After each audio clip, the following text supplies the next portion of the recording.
Mateus capítulo 13, Evangelho de Mateus, segundo o relato de Jesus, capítulo 13, versículo 53 ao 58.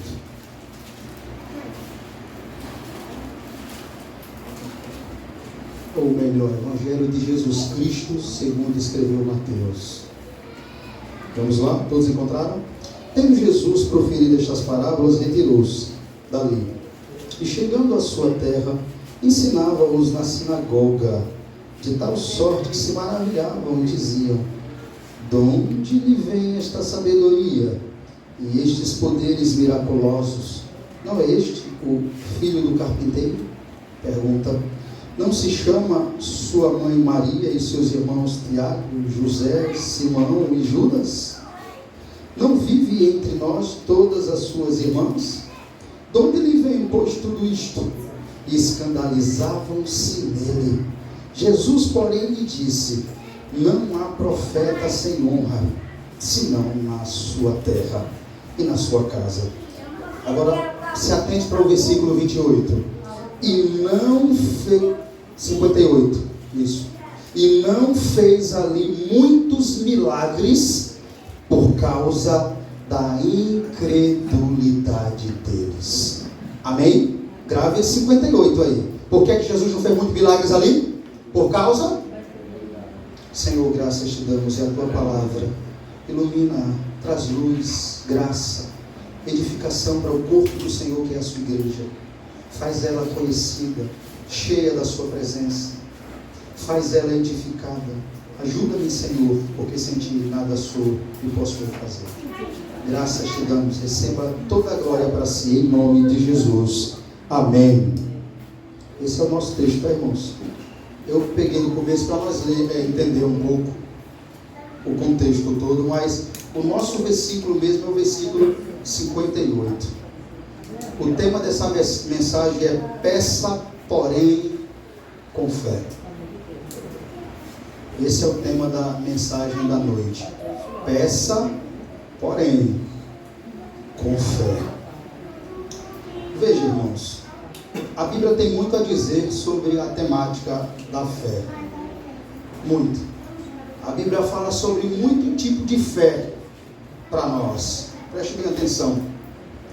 Ela fala sobre a fé forte, ela fala sobre a fé genuína, ela fala sobre a fé rica, ela fala sobre a fé permanente, ela fala sobre a fé firme, ela fala sobre a fé preciosa, ela fala sobre a fé comum, ela fala sobre a fé trabalhadora e ela fala sobre a fé obediente. A temática da fé tem muitos tipos de fé na Bíblia. E a Bíblia define a fé como a certeza das coisas que se espera e a convicção de fatos que não se vê. Hebreus capítulo 1, capítulo 11, versículo 1. Gálatas capítulo 3, não precisa abrir, diz: o justo viverá pela fé. Gálatas 3:11. Veja, a ideia do justo viver pela fé sempre vai estar em um termo geral em nossa vida cotidiana. Vou repetir. Quando Gálatas diz: o justo viverá pela fé, isso abrange a nossa vida geral, em tudo que fazemos. Tudo que você faz de acordo com a vontade de Deus, para o reino de Deus, tem que ser pela fé. Então, essa ideia do justo viver pela fé é um termo geral da nossa vida cotidiana. O justo adora o Senhor pela fé. O justo vem à igreja pela fé. O justo lê a Bíblia pela fé. O justo ora pela fé. O justo vence as batalhas pela fé. O justo prega a palavra de Deus pela fé. Se você tirar a fé de todas essas coisas vai ser morto. Não vai ter vida. O justo caminha pela fé. O justo vence o pecado pela fé. O justo vence Satanás pela fé. O justo vence as dificuldades pela fé. Eu acho que a fé é uma coisa que nós precisamos exercitar bem, irmãos. Você precisa exercitar a sua fé. Só que veja, a fé é um pouco diferente do emocionalismo. Veja, a Bíblia não diz que o justo viverá pelo sentimento. Por quê? Por que a Bíblia não diz o justo viverá pelo sentimento, por aquilo que sente? Não. O justo viverá pelo emocionalismo. Não. O justo viverá pelo materialismo. Não. Tampouco diz que o justo viverá pelas circunstâncias. Mas a Bíblia diz que o justo viverá pela fé. Sabe por quê, irmãos? Olha que interessante isso para nós. A fé é ultra circunstancial. Vou repetir. A fé é ultra circunstancial. Abacuque sabe muito bem nos dizer isso. A fé não depende de circunstância não para crer. A fé não depende de circunstância para acreditar, para ser firme, para ser forte. Abacuque nos ensina muito bem isso. Ainda que a figueira não floresça, não haja o que mais? E o que mais? Todavia, e exultarei no Deus da minha salvação. Olha Deus, ainda que não haja nada para comer, gado, fruto, mantimento, eu me alegrarei no Senhor e na força do seu poder. Você entende isso, irmão? Então a nossa fé não depende de circunstância para ser firme, para ser forte, para ser robusta. Não depende, porque senão ela vai se tornar incrédula. Se a sua fé anda por circunstância, nem sempre as circunstâncias vai bem, sim ou não? Então a sua fé vai ser vacilante. Mas se a sua fé é ultra circunstancial, ela vence muralhas e derruba gigantes, como Davi fazia. Irmãos, observem, a partir do momento que a Bíblia diz que o justo viverá pela fé, então a fé é o que faz a diferença entre o que acontece ou deixa de acontecer em nossas vidas. Eu vou repetir, você precisa gravar isso aqui, sério. A partir do momento que a Bíblia chega até nós e diz, olhe, o justo viverá pela fé, logo nós aprendemos que a fé é o que faz a diferença entre o que acontece em nossas vidas ou deixa de acontecer em nossas vidas.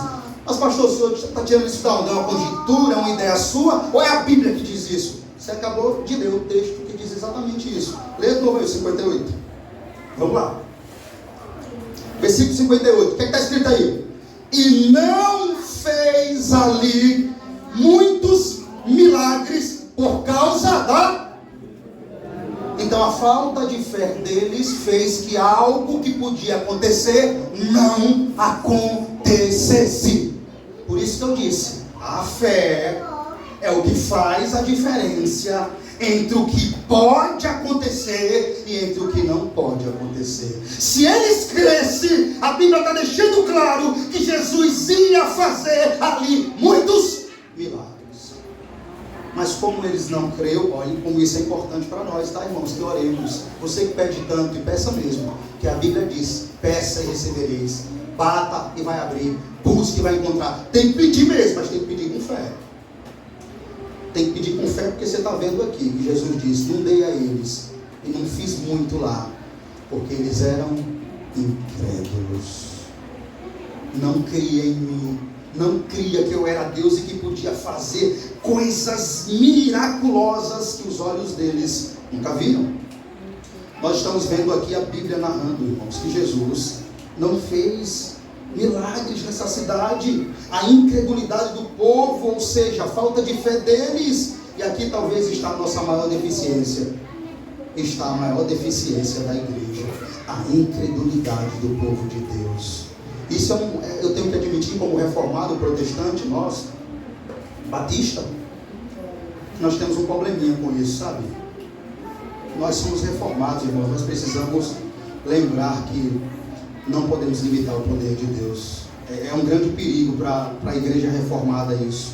Limitar o poder de Deus, não podemos fazer isso. Porque ninguém limita o poder de Deus, irmãos. Deus continua sendo o mesmo ontem e hoje. Ele continua ressuscitando mortos, sim, continua em algum lugar desse país, desse mundo. Ele continua, não é porque os seus olhos não estão vendo que isso, ele continua curando cegos, sim, continua curando coxos, sim, continua salvando vidas, sim, porque o poder dele não mudou. Nós é que mudamos, nós é que não estou dizendo isso para você começar a orar para morto ressuscitar, não, irmãos. O que eu estou dizendo é que nós podemos orar a esse Deus pelo impossível. Ainda podemos orar, mas com fé. Com fé, porque se você tem coisas que nós oramos, irmãos, é já duvidando. Quando você ora a Deus certas orações e diz: se o Senhor puder fazer, faça, Deus. Como assim, se Deus puder fazer? Deus pode fazer todas as coisas, diz a Bíblia. A Bíblia diz que para Deus nada é impossível. Então essa é uma oração assim, sabe, meio que incrédula, medronha. Deus pode fazer. Olha as orações na Bíblia, se não é completamente diferente. Olha as orações dos patriarcas, olha as orações dos reis piedosos. É diferente, meu irmão, é oração ousada, que vai a Deus, chama Jeová, faz Jeová, olha a nossa causa aqui, o Senhor disse que ia fazer, o Senhor prometeu, está na lei, que o Senhor desceria e salvaria o seu povo. É oração assim, pactual. Aí Deus responde mesmo. Como assim Deus pode fazer, irmãos? Veja, Deus tem todo o poder de dar à sua igreja, ao seu povo, tudo que eles necessitam antes que eles lhe peçam. Está escrito. Digo isso porque a Bíblia diz que Ele já sabe o que necessitamos antes que nós o peçais. Mateus capítulo 6, versículo 8. Mas Deus não quis que fosse assim. Assim como Deus não quis que você recebesse antes que você pedisse. Ele não quis.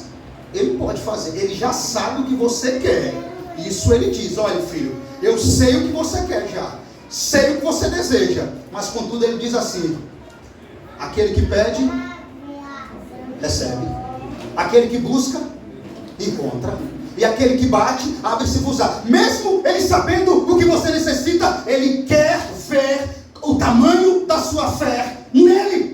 Ele quer ver o quanto você confia que realmente aquele que pede recebe, aquele que busca encontra, aquele que bate abre. Deus decidiu, decretou que Ele vai abençoar por meio da sua fé e da sua petição a Ele. Não é quando você não pede não, irmãos. Você podia dizer assim: ah, pastor, se Deus já sabe o que eu quero, então eu não preciso pedir. Não, esse não foi o meio que Ele decidiu para dar. Ele quer que você peça. Ele quer ver o seu joelho no chão.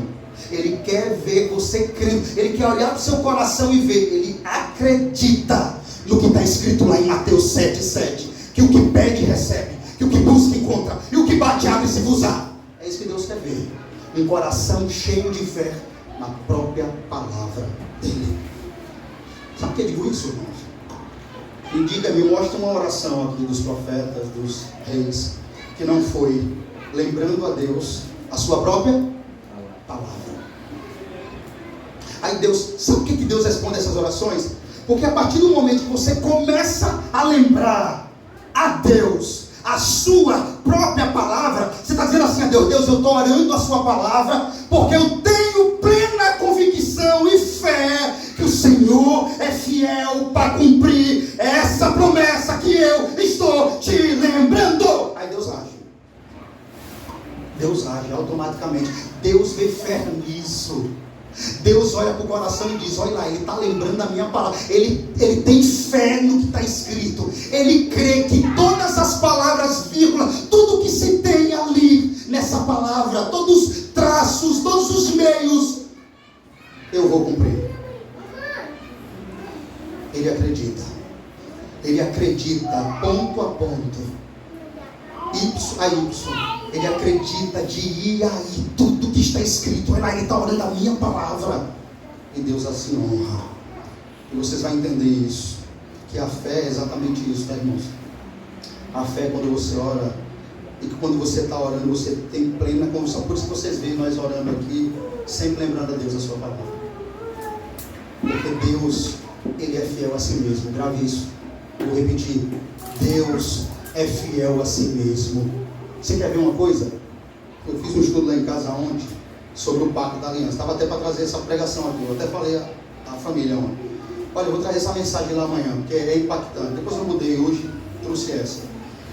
Mas, irmãos, acreditem, quando eu falava em casa sobre a mensagem que eu trouxe, que nós estávamos andando de carro, eu vi o arco.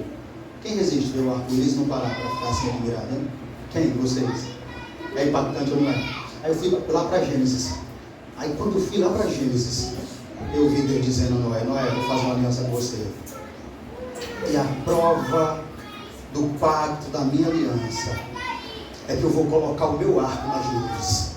E quando eu ver o meu arco nas nuvens, eu vou lembrar da aliança que eu fiz com vocês e não vou mais enviar dilúvio. Aí eu disse para minha família ontem mesmo, Deus lembrou da aliança dele. Olha que tremendo isso. Ontem, o dia de ontem, o arco estava no céu e está escrito lá. Ele disse: sempre que eu ver o arco, eu vou me lembrar da minha aliança e não vou destruir a terra. No dia de ontem, Deus lembrou da sua aliança. Aleluia. Isso é impactante, irmãos. Isso é tremendo. Deus é fiel para cumprir aquilo que Ele falou. Tantos anos foi escrito. Ontem estava lá o seu arco. E Deus dizendo no céu: eu estou lembrando da minha aliança. Não vou destruir a terra de novo com água. É muito impactante isso, irmãos. Deus é fiel para cumprir as suas promessas. Ele é fiel a si mesmo. E tanto tempo passa, mas o arco não desaparece. Já prestou atenção? Sempre que começa o clima a chover, é sempre quando vai chover mesmo. Que é Deus dizendo assim: é chuva, mas não é dilúvio. Eu estou mandando água aí, mas olha aqui a minha aliança. Eu falei a Noé que faria uma aliança com todos os homens, até os animais, está escrito lá. Eu vou fazer uma aliança com todos os homens, com os animais da terra, porque alguns animais também pereceram, não foi todos. Ele guardou algumas espécies, milhares. Então fez uma aliança geral e disse, 2 vezes ele repetiu: e assim, Noé, quando eu colocar o meu arco, que eu ver o meu arco na nuvem, eu lembrarei da minha aliança e não vou destruir a terra novamente. Aí quão impactante foi o estudo de ontem, quando eu lembrei e disse: hoje Deus lembrou da sua aliança. Que Deus, irmãos, é como se fosse, nós estamos vendo Deus vivo ali, é algo assim extraordinário. E é por isso que nós devemos ter fé nesse Deus, dessa forma, fé firme. E o que é a fé? Firme fundamento das coisas que não se vê. Aí tem cristão hoje que parece que quer andar vendo. Não, eu preciso ver. Tem alguns irmãos que nós se entristecem. Tem alguns que vê coisas extraordinárias, mas quer ver mais, ou então quer ver Deus fisicamente. Tem alguns que quer ver um anjo fisicamente. Só se conforma se vê um anjo falando com ela. A palavra não é suficiente, não. Isso é incredulidade, irmãos. Isso aí nunca foi fé. Fé é você olhar para a Bíblia e dizer: eu creio, essa palavra é inerrante, é infalível, é perfeita, não contém contradições, não contém erro, é inspirada por Deus e todas as suas promessas irão se cumprir, Deus. Isso é fé. Isso é fé na palavra de Deus. Eu creio em tudo que está escrito aqui, Jeová. Irmãos, como não crer? Como não crer? Porque esse é o único meio de Deus responder às nossas orações. Porque esse também é o único meio de andarmos lado a lado com Deus, de andarmos com Deus. Veja, a fé, como eu disse, é o firme fundamento das coisas que não se vê. Você não vê Deus com os olhos físicos. Então, só tendo fé nas coisas que não se vê, você pode andar com alguém que os seus olhos físicos não o vê. Sim ou não? Quem pode dizer amém? Como é que você vai andar com alguém que os seus olhos físicos não vê, se não for por meio da fé, que é o firme fundamento das coisas que não se vê? Você entende por que você tem que ter fé? Porque você não vê Deus fisicamente, pelo menos ainda. Você vai ver o rosto de Cristo, mas não é agora. Até lá, ande pela fé, como se fosse que está vendo, como andava Moisés. É assim que devemos andar. Você não vai ver Deus fisicamente. E a única forma, é lindo esse texto de Hebreu, e que inteligência do autor, talvez Paulo, porque pense comigo, Deus é invisível, Deus é espírito, você não vê, mas aí o autor de Hebreu traz para nós, é exatamente isso, Deus é invisível e é espírito. Você, para andar com Deus, tem que crer nas coisas que não se vê. Por isso que algumas pessoas chamam a gente de doido, né? Porque você não vê Deus, não é, irmãos? É uma fé maluca desse povo, não vê nada. Começa a cultuar, diz que tem um Deus lá, mas só vejo parede quando eu entro lá, porque está, infelizmente, está oculto aos olhos dele. As coisas espirituais se discernem espiritualmente. O homem natural nunca vai compreender, irmãos, o espiritual de Deus. Nós não, nós vemos Deus como se fosse que Ele esteja aqui fisicamente, porque é pela fé. Moisés viu assim. Veja um bom exemplo de alguém que entendeu isso. Abra Hebreus capítulo 11 aí.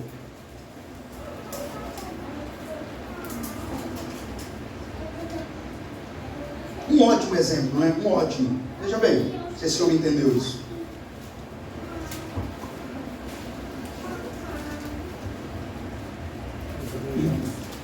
Hebreus capítulo 11, 24. Está escrito assim aí.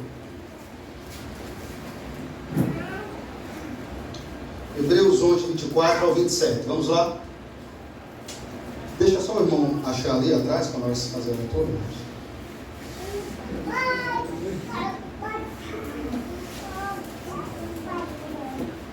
Vamos lá, vou estar fazendo a declaração. Pela fé, Moisés, quando já homem feito, recusou ser chamado filho da filha de Faraó, preferindo ser maltratado junto com o povo de Deus a usufruir prazeres transitórios do pecado. Agora, porquanto, 26, considerou o opróbrio de Cristo. Como assim, Moisés? O opróbrio de Cristo? Como? Cristo estava tão longe de vir ainda, Moisés já via Cristo. Considerou o opróbrio de Cristo por maiores riquezas do que os tesouros do Egito. Agora, porque contemplava o galardão, 27, pela fé, ele abandonou o Egito, e não ficando amedrontado. Agora, irmãos, com a cólera do rei, antes permaneceu firmes. Como é que está escrito aí? Como quem vê aquele que é invisível. Amém? Você viu, irmãos? Moisés andava como que vendo quem? O invisível. Moisés, pela fé, viu o opróbrio de Cristo. Isso aqui é fé. Por isso tem um nomezinho aqui, pela fé. Só pela fé, irmãos.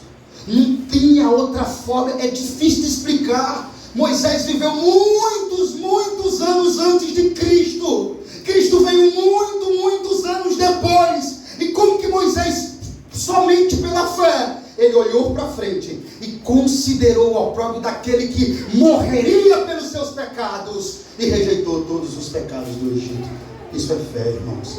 Agora, observe uma coisa, que eu comecei a minha pregação dizendo que pela fé você vence o pecado. Ficou claro não aqui? Foi por causa de que Moisés rejeitou os opróbrios do Egito? Pela fé. Mas a fé dele estava olhando para quem? Para Cristo. Você observou isso, irmãos? A fé salvífica aponta para quem? Para Cristo. Observe isso, por favor, é sério. Olha o que fez esse homem não querer o Egito, não querer ser chamado filho da filha de Faraó. Você sabe o que é isso, meu irmão? Naquela época, ser príncipe, ter todas as riquezas, só pela fé, né? Não alguém dizer assim, não quero nada disso, eu quero ser escravo. Hã? É a fé, irmãos. Não tem outro meio. O cara é rico, tem os maiores manjares e está no palácio como filho da filha de Faraó. Redutmire. Mas ainda assim, ele olhou pela fé e disse, pela fé, eu vejo aqueles irmãozinhos ali carregando palha, mas eles têm mais do que esses príncipes aqui, que tem tesouro, porque os tesouros desses príncipes aqui vai perecer, mas os tesouros daqueles filhos ali vai permanecer para a eternidade. Aleluia. Só pela fé, meu irmão. Pense comigo, por favor. Enquanto tem muitos querendo dar vida para ser rico, Moisés deixou a riqueza para viver em pobreza. Vivemos num mundo que incentiva você a ser rico. Vai, compre, seja rico. Influencia você a todo tempo a ser rico, a ter seus status e regalar desse mundo. Moisés não. Moisés tinha tudo isso, mas ele, pela fé, firme fundamento das coisas que não se vê, ele viu, sabe quem? Diga que ele viu? Cristo. E esse crucificado. Irmãos, isso é muito forte. Moisés olhou para Cristo e esse crucificado. O opróbrio de Cristo é a vergonha de Cristo. Moisés muitos anos pôde ver o sacrifício de Cristo, a vergonha, a humilhação do Cordeiro de Deus que tiraria o pecado do mundo. E isso transmitiu tamanha fé nele e coragem e ousadia de deixar o Egito e os pecados para olhar para Deus e viver na presença de Deus. Você viu que é a fé que move? Viu que é a fé que faz que você vença, que você seja uma pessoa de Deus, que você ande com Deus. Mas Está claramente aqui. A fé salvífica e sadia aponta para quem? Para Cristo. Aponta para Cristo. Não é à toa que está aqui. Pela fé, ele viu o próprio de Cristo. A fé verdadeira aponta para Cristo. Por isso nós acabaremos ler esse sermão. Vejam, amados irmãos, se não for pela fé, não tem outro meio.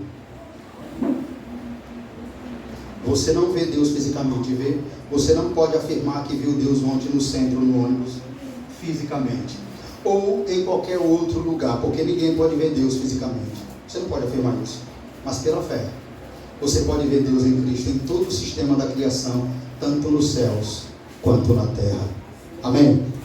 É ou não é?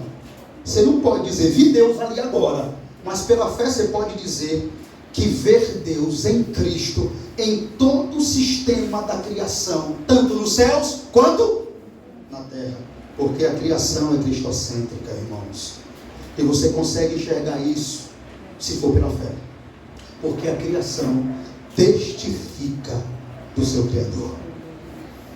Pela fé você pode ver Deus, seja em um metrô, ou um ônibus, uma rodovia, em qualquer outro lugar, salvando vidas, curando, libertando, livrando. Isso é pela fé, porque a fé nos afasta da incredulidade.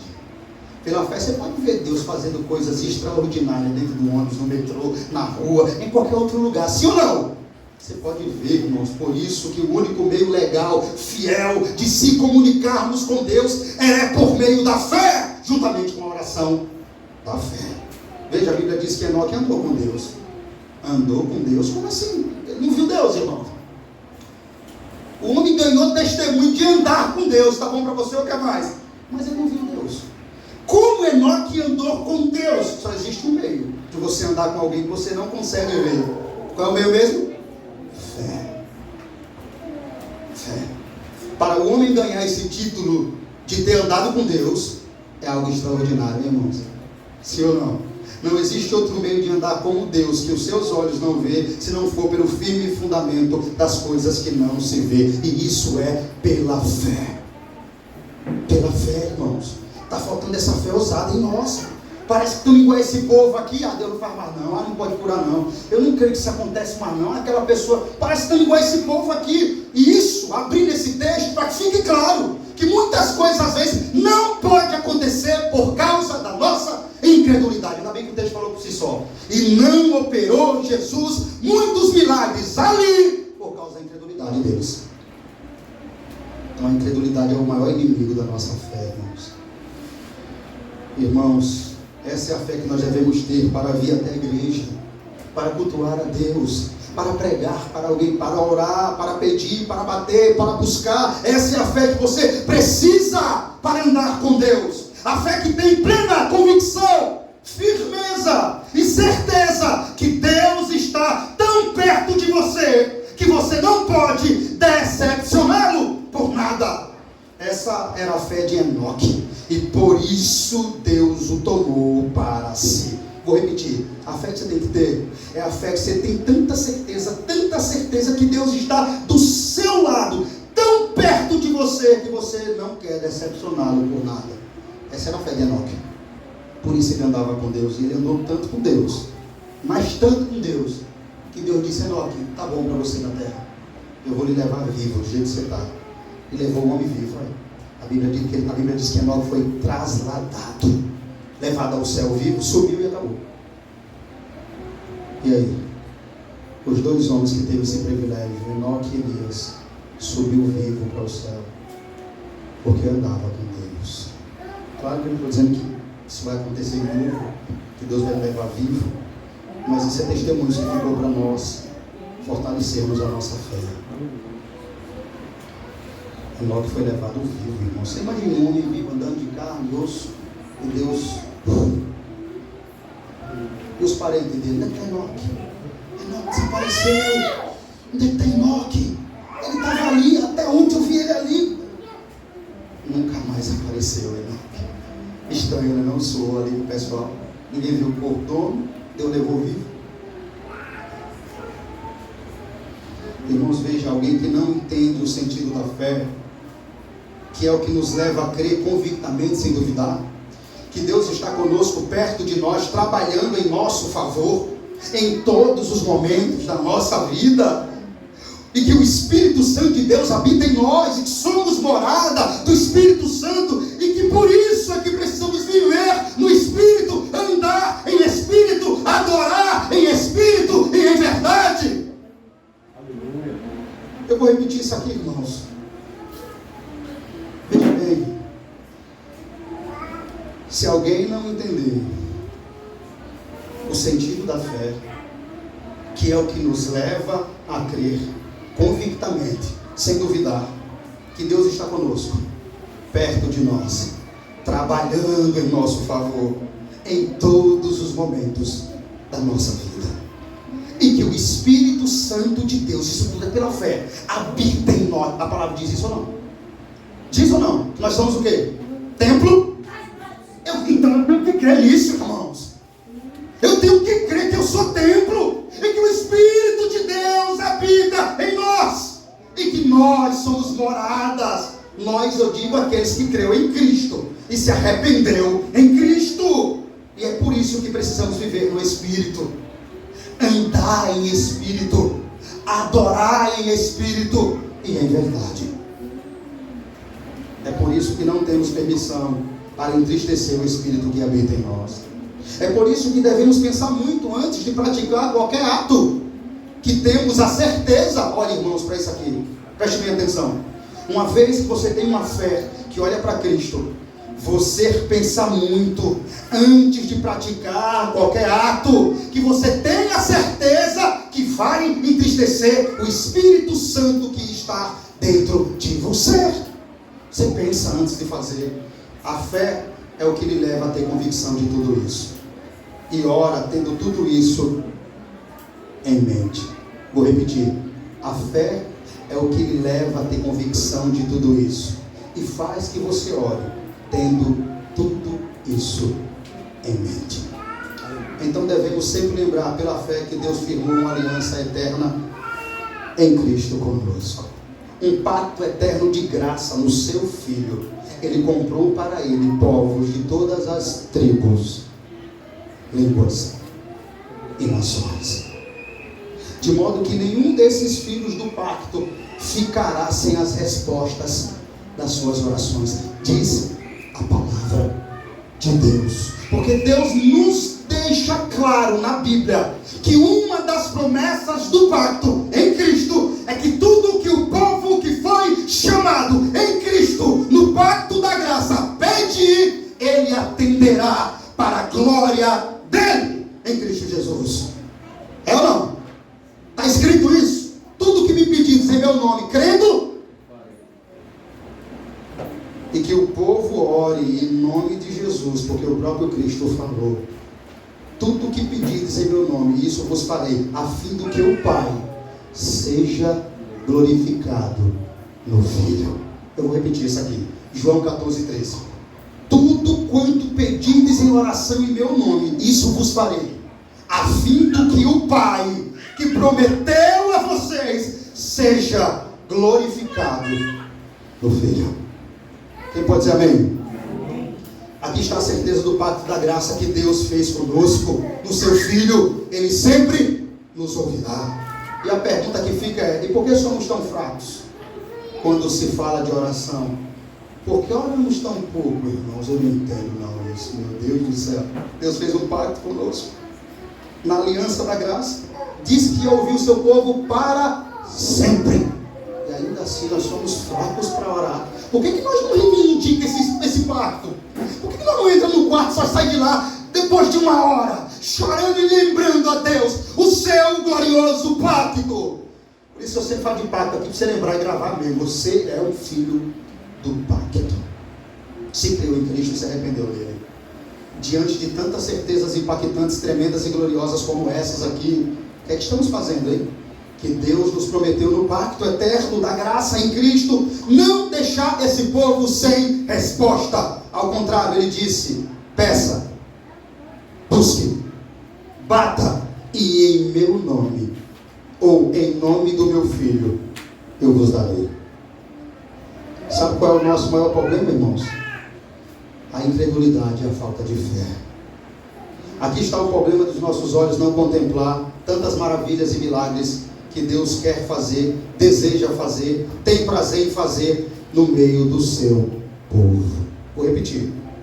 Aqui está o maior problema de não contemplarmos tantas maravilhas, milagres que Deus quer fazer, deseja fazer, tem prazer em fazer no meio do seu povo, para que Ele receba a glória nisso, porque estamos agindo assim igualzinho a essas pessoas aqui de Nazaré. Na verdade, quando deveríamos se chegar até Ele com a fé ousada, firme e convicta, orando as próprias promessas de uma forma ousada, corajosa e persistente, lembrando a Deus a sua fidelidade a si mesmo, em cumprir as suas promessas em favor do seu povo, lembrando a Deus que Ele prometeu nunca deixar de responder o povo que Ele escolheu para salvar. Jesus falou, irmãos, em João 15:7, se permaneceres em mim e as minhas palavras permaneceres em vós, pedireis o que quiserdes e vos será feito. Amém? O problema é que não temos a fé ousada, corajosa e persistente de orar, dizendo: Senhor, o Senhor disse que se eu permanecer em Ti, e se eu for Teu servo, um filho do pacto, eu posso pedir o que quiser, Senhor, e isso será feito. E aqui pedir o que quiser, irmãos, é pedir de acordo com o que está revelado na palavra de Deus. Não é sair pedindo loucura por aí, não. Pedir o que quiser aqui é peça tudo que está revelado em minha palavra, e eu vou dar a vocês, a favor de vocês. Irmãos, a fé de Enoque era uma fé completamente conectada, ligada à revelação que ele aprendeu sobre Deus com os seus pais. Por isso ele agia de acordo com o que aprendeu sobre Deus. Esse é o ponto crucial da fé. Por mais que os olhos dele não conseguissem o ver fisicamente. Por isso Hebreus, quando fala de Enoque, diz que sem fé é impossível agradar a Deus. Exatamente porque Enoque alcançou o testemunho de ter agradado a Deus pela fé. Então, o autor vem e diz que sem fé, sem essa fé que foi demonstrada em Enoque, é impossível a sua oração ser respondida e agradar a Deus. Quem dele se aproxima, irmãos, tem que crer convictamente, tem que crer que Ele existe, que Ele é real, que Ele é verdadeiro e que Ele é o Criador e que recompensa aqueles que o buscam pela fé, nessa coragem. Não é isso que diz Hebreus aí? Veja aí comigo, Hebreus 11:6. O que está escrito aí? Hebreus capítulo 11, versículo 6. De fato, sem fé é impossível agradar a Deus. Então, se você vir um culto sem fé, você não vai agradar a Deus. É impossível agradar a Deus, porquanto é necessário que aquele que se aproxima de Deus creia que Ele existe, mesmo não vendo fisicamente. Você tem que vir perto, agradar, adorar, crendo que Ele se faz presente nesse lugar. Aleluia. É isso que a Bíblia diz para nós. Sem fé, sem essa convicção, se você está orando e não está crendo que Deus realmente existe, essa fé, irmãos, é incrédula. Olha o que diz a Bíblia. De fato, sem fé é impossível agradar a Deus. Como é que continua o texto? Porquanto é necessário que aquele que se aproxima de Deus creia que Deus existe e que abençoa todos os que o buscam nessa fé. Essa é a fé que exalta, ou melhor, essa é a fé que é exaltada na Bíblia. Essa é a fé, irmãos, que a Bíblia exalta. Quer ver? Eu vou destacar aqui um homem que não era judeu, gentil, que não fazia parte dos discípulos de Jesus, mas que teve fé exaltada por ter usado a fé de acordo com aquilo que ele sabia sobre Jesus. Abra aí Mateus capítulo 8, rapidinho. Olha bem, viu? Ele usou a fé de acordo com aquilo que ele sabia sobre Jesus. Mateus capítulo 8, versículo 5. Simplesmente, ele usou a fé de acordo com aquilo que ele conhecia sobre Jesus. Olha o que aconteceu. Vamos lá. Tendo Jesus entrado em Cafarnaum, apresentou-se-lhe um centurião, implorando: Senhor, o meu criado jaz em casa, de cama, paralítico, sofrendo horrivelmente. Jesus lhe disse: eu irei curá-lo. Mas o centurião respondeu: Senhor, não sou digno que entres em minha casa, mas apenas, olhe, manda com uma palavra, o meu rapaz será curado. Amém? O senhor não precisa entrar em minha casa. Mas como assim? Ele é um gentio, não faz parte do pacto, não é judeu. Mas o pouco que ele conhecia de Jesus, ele tinha convicção, fé e cria que Jesus era Deus, ao ponto de, para curar aquele servo, não precisar nem pisar um pé na casa dele. Apenas com uma palavra, o servo entendeu que a distância de onde ele estava para a casa dele, onde o servo estava enfermo, não impediria o poder de Deus agir de maneira sobrenatural. Aleluia. Ele creu. Eu sei, em outras palavras, ele está dizendo assim para Jesus: eu sei que o Senhor é Deus, e que se o Senhor falar aqui, ele será curado lá. Aleluia. Aí uma fé dessa foi exaltada. Olha o que aconteceu aí. Olha lá. 9. Pois também eu sou um homem sujeito à autoridade, tendo soldados às minhas ordens. Digo, este vai e ele vai, outro vem e ele vem. E o meu servo faz isto e ele o faz. Ouvindo isto, admirou-se Jesus e disse aos que o seguia: em verdade vos afirmo que nem mesmo em Israel achei fé como esta. Aleluia. Nem nos filhos do pacto, nem nos filhos da aliança, que conhece a minha lei, eu encontrei fé como a desse homem. Muito forte isso aqui, irmãos. Essa é a fé que nós temos que ter, irmãos. Essa é a fé que exalta o poder de Cristo. Amém? Não recebemos, irmãos, a maioria dos nossos pedidos pela incredulidade e a falta de fé dos nossos corações. A incredulidade é o pior inimigo das nossas orações, porque duvidamos muito em nossas orações e por isso muitas vezes não recebemos aquilo que temos que ter. Mateus capítulo 17, abra rapidinho aí para você ver uma coisa.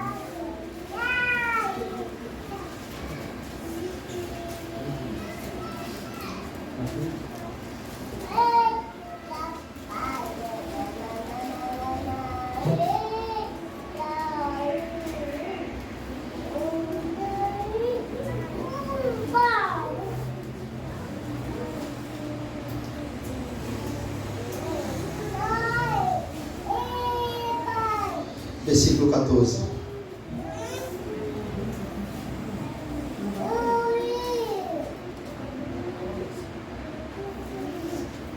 Vamos lá? E quando chegaram para junto da multidão, aproximou-se dele um homem que se ajoelhou e disse: Senhor, compadece do meu filho, porque é lunático e sofre muito, pois muitas vezes cai no fogo e outras muitas na água. Apresentei-o a quem? Aos discípulos de Jesus. Foi mesmo? Mas eles não puderam curá-lo. Como assim, meu irmão? Os discípulos de Jesus não pôde curar esse jovem lunático. Foi que houve com os discípulos de Jesus. Eu estou mostrando isso aqui para vocês. Sabe por quê? Para que o nosso nariz não se empilhe e você diga assim: ah, pastor, isso comigo não acontece não. Acontece sim. Aconteceu com aqueles que andou com Jesus 3 anos aqui na terra. Eles foram incrédulos. Certa vez, o demônio do menino não saiu. Sai, demônio, sai! 9 deles, eu acho. Acho que foram envergonhados 9. Porque 3 estavam com o Senhor no Monte da Transfiguração. João, Pedro e Tiago. Os outros 9 tentaram expulsar esse demônio e não conseguiram. Continue comigo a leitura. Jesus exclamou: ó geração incrédula. O quê? Geração o quê? É com quem Jesus está fazendo isso aqui? Que repreensão pesada, hein? É, irmãos? É para alguém está dizendo aqui? Ó, geração incrédula e perversa, até quando estarei convosco? Até quando vos sofrerei? Trazei-me um menino aqui. Jesus repreendeu o demônio e este saiu do menino. Desde aquela hora ficou o menino curado. Então os discípulos, aproximando-se de Jesus, perguntaram em particular: por que motivo não podemos expulsá-los? E ele lhes respondeu: por causa da pequenez da vossa. Irmãos, vocês ouviram isso aí? Por quê? Acho que isso aqui é o bastante para nós essa noite. Jesus, por que nós não conseguimos? Jesus, por que não aconteceu isso? Por que, Senhor, o menino não foi curado, Jesus? Por causa da fé de vocês, pequenininha demais, em mim. Vocês não acreditaram não no que eu falei a vocês não. Vocês não creram em mim em tamanho não para expulsar esse menino aí. De hoje vocês estão comigo, eu já disse a vocês. Se tiver fé, tamanho de um grão de mostarda. Mas mesmo assim vocês foram incrédulos. Você viu que pode acontecer até com discípulos? Você viu que um pedido não pode ser realizado até com alguém que andou com Jesus e os próprios discípulos, os 12 especial que ele amou. Você viu? Não foi realizado. Ah, como o coração deles queria ver aquele menino sendo curado. Sai, demônio, acho que foi de um por um. Não, eu consigo. Foi sendo envergonhado, de um por um, eu acredito. Ou então, quando chegou no sétimo, com medo já de sair. Tomé não conseguiu, Simão não conseguiu, Mateus não conseguiu. Eu não vou não. Eu acho que não foi todo não. Acho que quando chegou no quinto, o sexto já ficou com medo também de ser envergonhado. Talvez seria assim conosco também. Fale sério. 5 homens tentando expulsar o demônio. No quarto, você ia ser no quinto. Não ia nada mais. Você ia ficar com medo já. O povo já olhando estranho. Talvez tenha isso acontecido aqui. O fato é, eles foram envergonhados. Eles foram envergonhados por quê? Por falta de Deus? Não. Deus estava com eles. O problema é a fé defeituosa do Deus que estava do lado deles, que eles criam. E Jesus repreendeu ou não isso? Jesus deixou passar? Não, foi por nada não. Foi por nada, é porque tinha de acontecer mesmo. Foi o que Jesus falou. Não, é porque não era o momento para vocês expulsarem o demônio. Foi isso? Jesus foi reto com eles. Vocês foram incrédulos. Vocês tiveram pequena fé. É isso que está escrito aí ou não, irmãos? Pequenez da vossa fé. Por causa da pequenez da vossa fé. Pois é verdade, vos digo que se tiverdes fé como um grão de mostarda, direis a este monte: passa daqui para colar, e ele passará. Nada vos será impossível. Aleluia, meu irmão. É isso que nós temos que crer. A nossa fé tem que estar ligada com a revelação bíblica, segundo o próprio Cristo nos falou. Isso é um ensino solene para nós. Se você queria um exemplo, está aqui o exemplo. A não ser que você se ache mais importante do que os discípulos que andou 3 anos com Jesus. Se não, comece a tratar a sua fé. Talvez ela esteja assim em alguns pedidos e por isso não está sendo realizado. Eu quis mostrar isso aqui para não parecer conjectura minha, quando eu disse que tem coisas que você ora que realmente deixam de acontecer pela incredulidade do seu coração. Continua sendo assim, olha aqui. Os discípulos estavam com Jesus. Mas Jesus já desceu dizendo assim: ó, geração incrédula e perversa. Que repreensão para eles, né? Imagina a cara deles ouvindo isso. É fé, irmãos, e não incredulidade. Por que eles não conseguiram? Porque o desejo do coração deles não estava realmente na pessoa bendita do Senhor. As intenções, a fé deles não estava colocada sadiamente em Cristo. Eles mostraram uma fé desconectada com a verdade que até o momento tinha sido revelada a eles por meio do próprio Cristo. Irmãos, uma fé para ser sadia e eficaz, ela tem que ser uma fé completamente conectada à revelação da palavra de Deus. Como assim, pastor? Uma fé eficaz é quando você tem a fé completamente conectada com a revelação da palavra. E aí está uma fé poderosa e ousada. Uma fé conectada com a palavra de Deus é uma fé que lhe leva a agir, pedir, fazer, buscar, realizar de acordo com a revelação que está escrita na palavra de Deus, com aquilo que foi revelado na palavra de Deus. Essa é a fé poderosa. Com os apóstolos aqui, houve uma fé desconectada com a revelação que eles receberam. Por isso, ela foi fraca e ineficaz. Porque Cristo já tinha dito a eles Se tivesse fé do tamanho de um grão de mostarda, eles diriam: esse monte ergue e lança no mar, em outra ocasião. Então, se eles tivessem lembrado, agido de acordo com a revelação que receberam, se tivesse dito: não, peraí, Cristo disse, se tivermos fé do tamanho de um grão de mostarda, só basta isso para o impossível se tornar possível. É crer, irmãos. Então que esse demônio diante de Cristo, ou então que é esse demônio diante de Cristo, pela fé, ele sairia e bateria em retirada. Cristo disse que tudo é possível por meio da fé. Então eles expulsariam aquele demônio. Então, irmãos, está vendo? Veja, quando uma fé está completamente conectada no entendimento das Escrituras, na revelação de Deus, ela se torna forte, eficaz e não falha. Vamos ver agora um exemplo disso na Bíblia. Quando a nossa fé está conectada com a palavra revelada de Deus, tenha certeza de uma coisa: ela não falha, porque Deus é fiel a si mesmo. Atos capítulo de número 3, rapidinho. Vou acelerar um pouco a mensagem.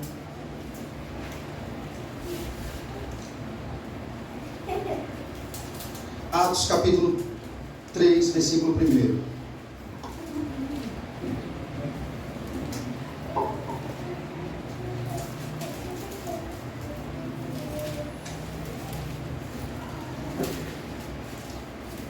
Vamos lá.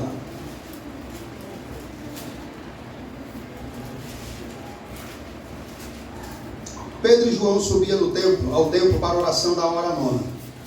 Era levado um homem coxo de nascença, o qual punha diariamente a porta do templo, chamado Formosa, para pedir esmola aos que entravam. Vendo ele a Pedro e a João que ia entrar no templo, implorava que lhe desse uma esmola. Pedro, fitando-o juntamente com João, disse: olha para nós. E ele os olhava atentamente, esperando receber alguma coisa, moeda. Pedro, porém, lhe disse: não possuo nem prata, nem ouro, mas o que eu tenho, isso te dou. Em nome de Jesus Cristo, o Nazareno, anda. Tomando-o pela mão direita, o levantou, e imediatamente os seus pés e tornozelos se firmaram. Deu um salto, se pôs em pé, passou a andar e entrou com eles no templo, saltando e louvando a Deus. Aleluia. Você viu, irmãos? A fé de Pedro estava em quem? Em nome de quem? Em nome de Jesus, o Nazareno. Levanta e anda. Pedro colocou a fé em Cristo. Irmãos, a fé genuína aponta para Cristo. O que é que nós estamos vendo aqui? Uma fé completamente conectada à palavra de Deus, que foi revelada a eles por meio de Cristo. E o primeiro milagre foi feito pelos apóstolos de cura divina, irmãos. É esse aqui. E aqui está alguém que está completamente ligado àquilo que lhe foi ensinado. E com certeza ele lembrou o que Jesus disse a eles, que em nome dele ele expulsaria demônios, pregasse o evangelho, curaria os enfermos e ressuscitaria os mortos. Ou seja, a fé de Pedro aqui está na onde? Na lembrança daquilo que lhe foi revelado. Aleluia, irmãos. E o que é que esses apóstolos tinham que fazer? Confiar apenas no que foi dito a eles. Jesus não disse: em meu nome vocês vão curar, vão ressuscitar, vai levantar os coxos.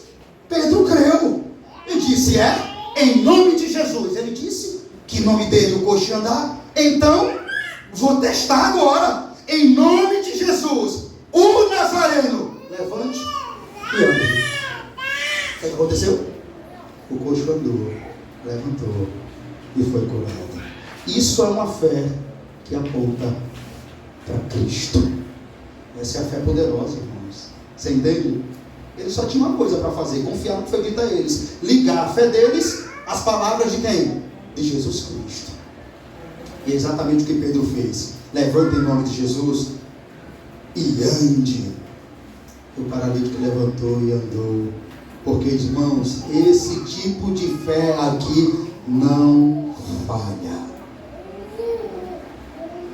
Não falha.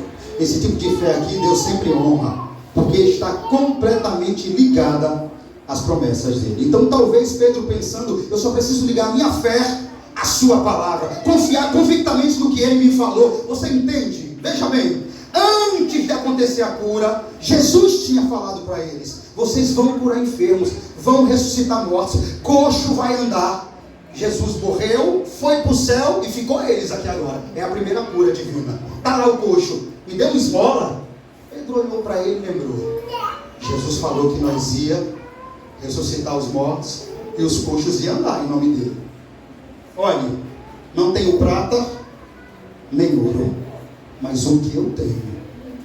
O que é que ele tinha? Quem pode dizer o que Pedro tinha? Fé. Pedro tinha apenas fé no Cristo que ensinou a ele que isso ia acontecer. O que eu tenho eu lhe dou. Levante e ande em nome de Jesus. Isso é forte, irmãos. Isso é fé que está ligada com a palavra que Cristo pregou para eles.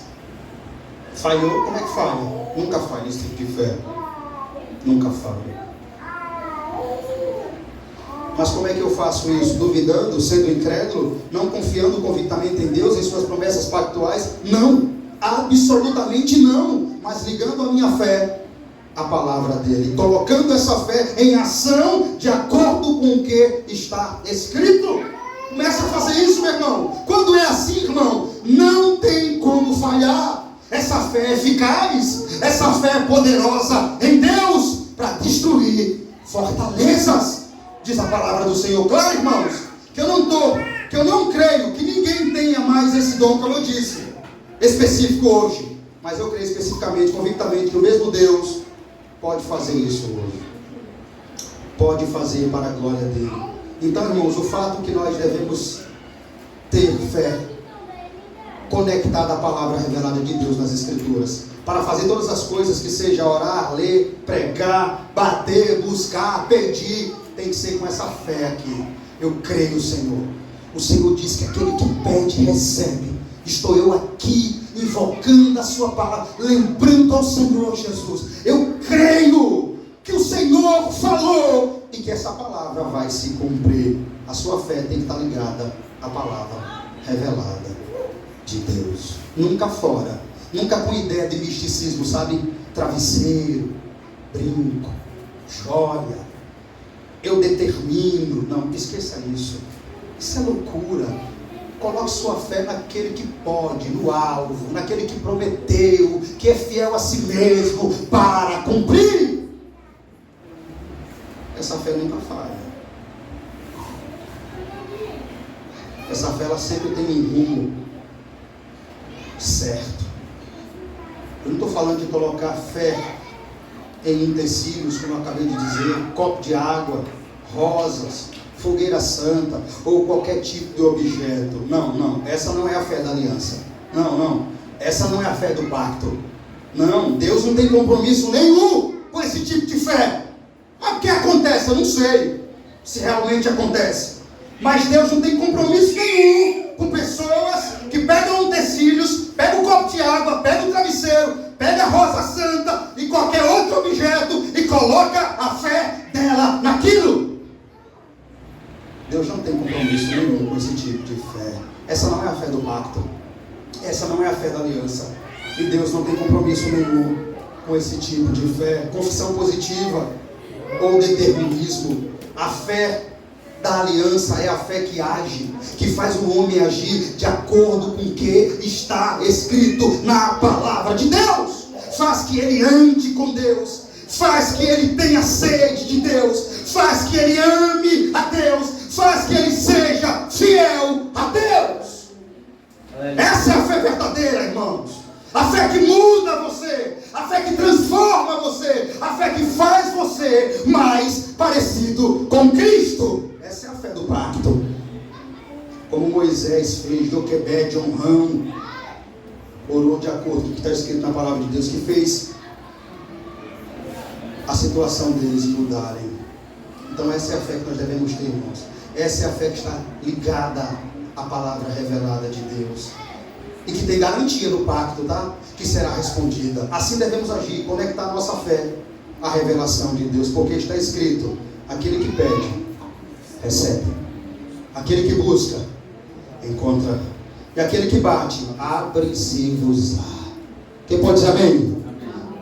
Essa é a fé, irmãos, que não duvida, que não é incrédula, porque ela não olha para ela mesma, mas ela olha para aquele que prometeu, crendo que aquele que prometeu é fiel para cumprir.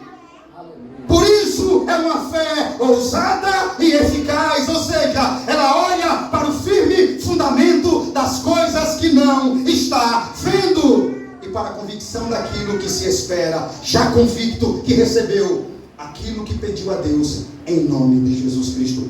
Essa é a fé que olha para Cristo, não para si mesma e nem tampouco para a incredulidade. Quer ver? Se você pedir duvidando, você não recebe não. Abra Tiago capítulo 1 aí.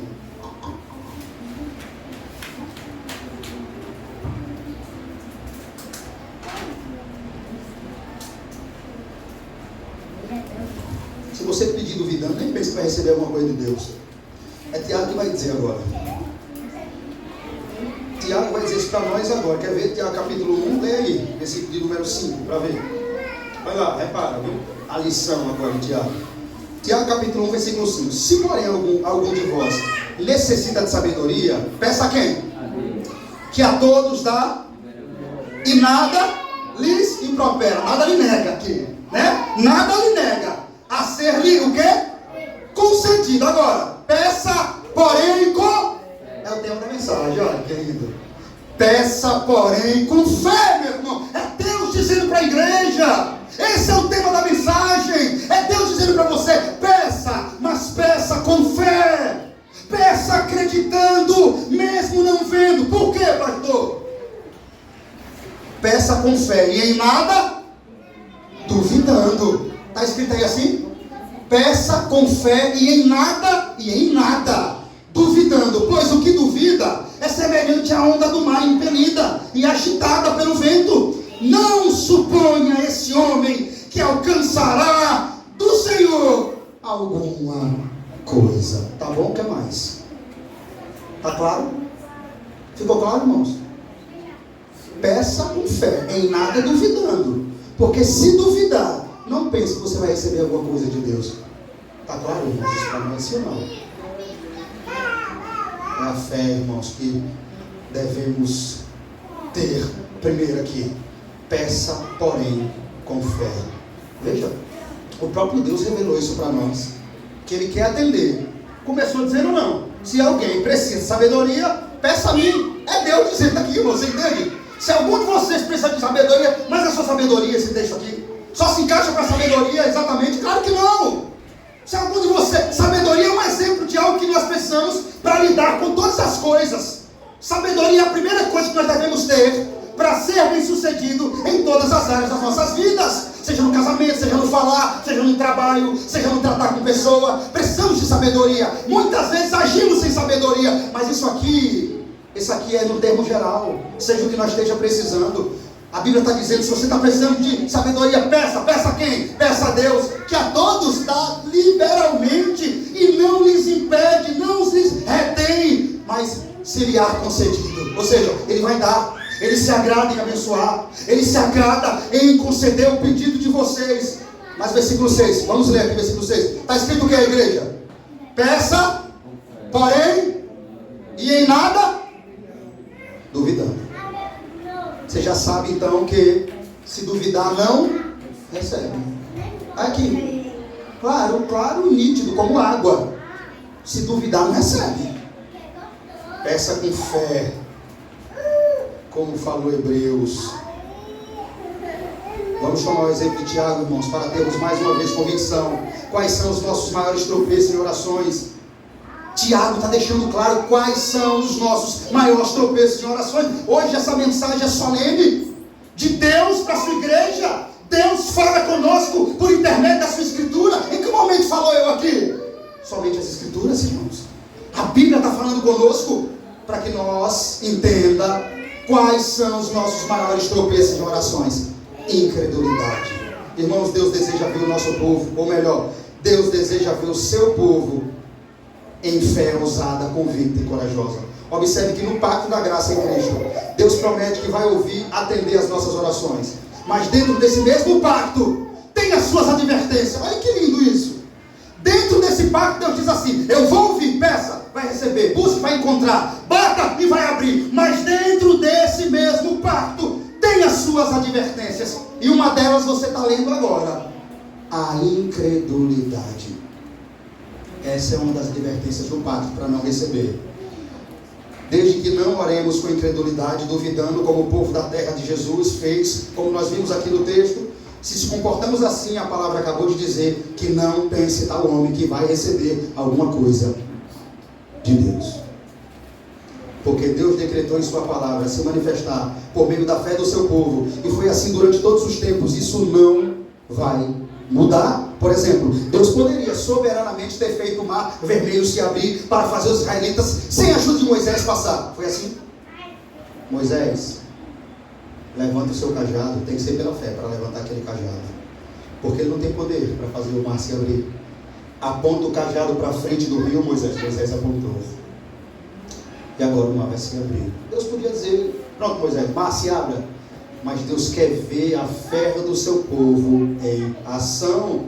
Mas ao contrário, ele pediu para Moisés levantar o cajado em um ato de fé, enquanto as pessoas cruzavam o mar. Por quê? Porque Deus faz isso, porque Deus gosta de ver o meio do seu povo agindo por meio da fé ousada. Deus poderia ter posto fogo no altar do Monte Carmelo, sem a oração de Elias, mas não, Elias teve que orar para que o fogo viesse descer.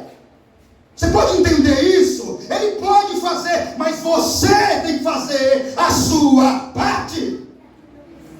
Deus poderia derrubar as muralhas de Jericó, mas antes ele disse: dê 7 voltas, ou melhor, dê 6 voltas, na 7ª toque a trombeta, os guerreiros gritem, e eu derrubarei as muralhas de Jericó. E assim aconteceu. Se ele tivesse dado 5 voltas, caía? Não, tinha que ser 7. E 6? Não. Deus disse 7, depois da 7, por quê? Porque Deus queria, para ver se eles iam obedecer, e tinha que ser pela fé. Quem tinha, era quase muralhas impossível, meu irmão, de cair, as muralhas de Jericó, humanamente falando, impossível. Mas Deus podia chegar e dizer: Josué, Deus já tinha dito que ia dar Jericó nas mãos dos israelitas, como nós sabemos, está escrito. Então Deus podia dizer: Josué, assim que você passar o Jordão, fique de frente com Jericó e veja o que eu vou fazer. Não. Vamos trabalhar, Josué, pela fé. Manda o povo arrodear e arca lá na frente, e o povo vai tocar na trombeta. Juízo para eles. Vai trazendo um sinal, vai tocando a trombeta. Eu vou trazer juízo. Quando? Quando vocês dão 7 voltas. Você entende isso? Às vezes nós temos dificuldade com isso, sabe? Demos 5 voltas, aí chega na 6ª morrendo, aí cai e não dá a 7ª, pela fé. Damos 4, aí, Senhor, tem um jeitinho não, aqui um atalho, tá meio cansativo, Senhor. Não, é 7. É do meu jeito, em outras palavras. É conforme a minha palavra, não invente. É conforme o que eu disse. Dê 7, eu derrubo a muralha para você. Deram 7 e a muralha caiu. Por quê? Porque eles agiram por meio da fé. É isso, irmãos. Jesus poderia ter curado todas as pessoas vivas quando caminhou pela terra, sim ou não? Podia ou não? Podemos observar que foram principalmente aqueles que o procuraram pela fé que receberam o toque da cura. Foi ou não? Bartimeu ficasse calado. Jesus, filho de Davi, tem misericórdia de mim. Jesus, cala a boca. Jesus, filho de Davi. Pare aí. Chame o cego até mim. Você entende, irmão? A cananeia: Senhor, cure minha filha. Não é lícito tirar a comida dos filhinhos e dar aos cachorrinhos. Ah, Senhor, até os cachorrinhos comem das migalhas que caem da mesa. Jesus olhou para a mulher: grande é a tua fé. Vá, a tua fé te salvou.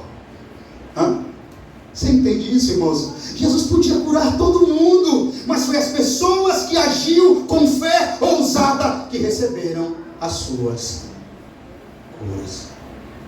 A Bíblia ainda diz que Jesus não realizou muitos milagres do seu próprio país por causa da incredulidade deles. Mateus 13:58. Então, irmãos, a fé conectada à palavra revelada de Deus é o que nos faz ser pessoas diferentes na terra. Porque fé, você vê a maioria das pessoas dizer que tem, Mas observe, é uma fé ineficaz, morta, inoperante, porque essa fé não é uma fé submissa à palavra de Deus, não é uma fé que está conectada à palavra revelada de Deus, não é uma fé que está em Jesus, nas palavras de Jesus. Essa não é a fé que age de acordo com a revelação bíblica, com a palavra de Deus. Essa fé, ela age pela emoção, ela age de acordo com o que dá certo, não com o que é certo. Essa fé segue qualquer vento de doutrina que aparece, qualquer novidade do mercado gospel que aparece. Essa fé, ela busca a solução dos seus problemas imediatos, cura imediata, casamento imediato, riqueza imediata. Esse tipo de fé ama essas novidades do mundo gospel. Essa fé, ela não tem compromisso nenhum de obedecer a palavra de Deus, ela é desprovida de obras. É exatamente por isso que o inferno vai estar cheio de pessoas com esse tipo de fé, que não obedece à palavra de Deus, que não é submissa à palavra de Deus, que não age conforme a palavra de Deus. Mas eu tenho fé, pastor, eu tenho uma grande fé, mas eu não obedeço à palavra de Deus. Essa fé é morta, e que está completamente desconectada com a palavra de Deus, e por isso essa fé é morta. Essa fé é a verdadeira fé incrédula, é a fé que não se submete à palavra revelada de Deus. Então qual é a diferença entre a fé salvífica e a fé que não salva? A fé salvífica, ela é uma fé submissa à palavra de Cristo, é uma fé que está conectada a Cristo e não a corrente positiva, confissão ou misticismo, mas é uma fé que crê que só Deus determina, crê que só acontece se Deus realmente falar, as coisas que não existem venha à existência. É uma fé que se humilha, não é uma fé que se exalta, irmãos. É uma fé que confia plenamente somente no poder de Deus, na pessoa bendita de Cristo, para agir em favor da própria glória do seu nome.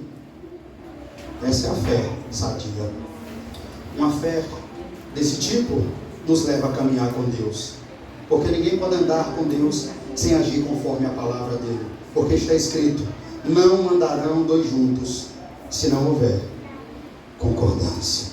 Então, uma vez que todo o povo de Deus foi justificado pela fé, essa fé continua sendo um meio confiável, pactual e legal de nós aproximarmos de Deus para orar, para cultuar, para chegar à congregação, para evangelizar, para aconselhar, para meditar, para cultuar, para louvar, para pedir, para buscar, para bater.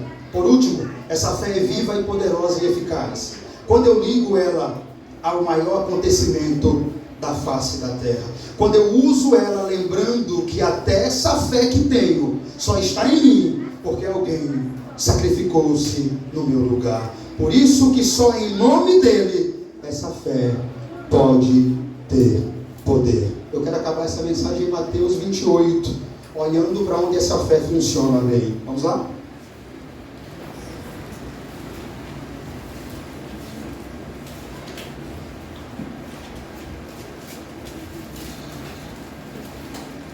Não podia, irmãos, deixar de acabar essa mensagem em Cristo.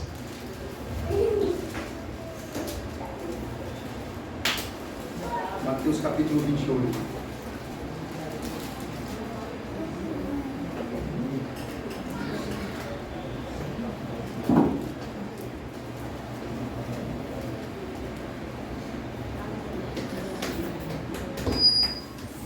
Mateus capítulo 28, vamos lá. Versículo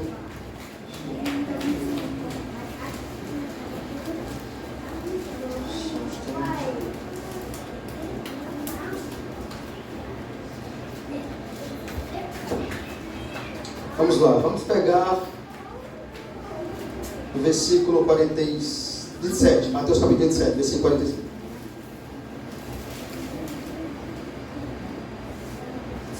Sua fé, irmãos, ela só tem poder quando ela olha para esse sacrifício aqui, tá? Porque até a fé é dom de Deus. Desde a hora sexta até a hora nona, houve trevas sobre toda a terra. Por volta da hora nona, clamou Jesus em alta voz, dizendo: Eli, Eli, lama sabachthani, que quer dizer: Deus meu, por que me desamparaste? E alguns dos que ali estavam ouvindo isso diziam: Eles chamam por Elias. E logo um deles ocorreu e buscou uma esponja, e tendo o embebido de vinagre, colocando na ponta de um cântico, deu-lhe a beber. Dizia: Deixa, vejamos se Elias vem salvá-lo. E Jesus, clamando em outra vez, com grande voz, gritou, e entregou o Espírito. Agora, 51. Eis que o véu do santuário se rasgou em duas partes, do alto a baixo, tremeu a terra, fenderam-se as rochas, abriram-se os sepulcros, e muitos corpos de santos que dormiam ressuscitaram, e saindo dos sepulcros depois da ressurreição de Jesus, entraram na cidade santa, e apareceram a muitos. O centurião que com ele aguardava Jesus, vendo o terremoto e tudo quanto passava, ficaram possuídos de grande temor, e disseram: verdadeiramente este era o Filho de Deus. Aleluia, amém, irmãos? O que aconteceu quando ele morreu? O véu? E você começou a entrar na presença de Deus por meio da fé. A sua fé olha para o véu que se rasgou. É esse acontecimento aqui que ele coloca diante do trono de Deus. É esse Eli, Eli, lama sabachthani, Deus meu, que lhe leva a ser ouvido, a ser recebido e atendido por Deus. A sua fé, ela termina no Calvário. Fique de pé, só lhe deu glória. Louvado seja Deus. Vamos louvar ao Senhor e está se despedindo cada um para os seus